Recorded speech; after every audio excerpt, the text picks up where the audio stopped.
Role sir sir सभा आहे आज नाशिकमध्ये कशा प्रकारे किती लोकांचं काय वाटतं? 18 आणि 19 नोव्हेंबर 1994 रोजी याच नाशिकमध्ये एक शिवसेनेचं भव्य दिव्य असं शिबिर झालं होतं आणि न भूतो न भविष्यती अशा प्रकारची एक सभा झाली होती.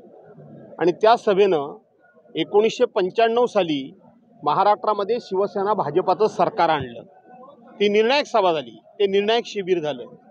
आज त्याच भाजपानं शिवसेनेच्या पाठीमध्ये खंजीर खुपसलेला आहे आणि शिवसेनेपासून दूर जाऊन त्यांचं जे स्वप्न आहे की शिवसेनेला सोडून म्हणजे उद्धव साहेबांना सोडून आमचं फक्त सरकार आणायचं आहे त्यांच्या पक्षाचं, त्यांचं स्वप्न आजचं हे शिवसेनेचं शिबिर आणि ही सभा धुळीस मिळवेल आणि उद्धव साहेबांच्या नेतृत्वाखाली महाविकास आघाडीचं सरकार स्थापन करणारी अशी ही सभा आणि हे अधिवेशन ठरेल.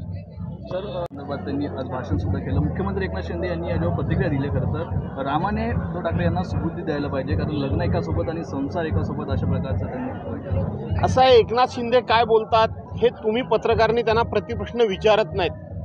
ज्या वेळेला तिकडे ते गेले होते त्यावेळेला त्यांनी अजित पवारांना दोष दिला, त्यांनी राष्ट्रवादीला दोष दिला, त्यांनी नवाब मलिकांना दोष दिला. आज एकनाथ शिंदे कोणाकोणाबरोबर आहेत? अजित पवारांबरोबर आहेत, नवाब मलिकांबरोबर आहेत. अजित पवारांनी ह्यांची हिंदुत्वाची भूमिका स्वीकारली आहे का? नाही ना स्वीकारलेली. नवाब मलिकांना त्यांनी देशद्रोही ठरवलं. आणि म्हणून एकनाथ शिंदे काय बोलतात ह्याला आता काही किंमत राहिलेली नाही. ते जे जे बोलले ते सगळे शब्द त्यांच्या तोंडामध्ये पुन्हा त्यांना घ्यावे लागले.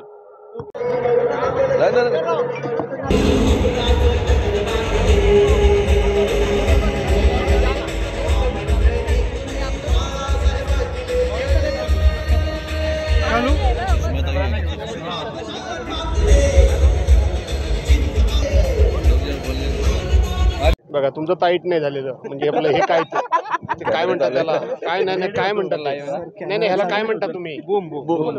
हा मग तो तयार नाही झालेला, तो तयार करा ना. रोल काय नाही.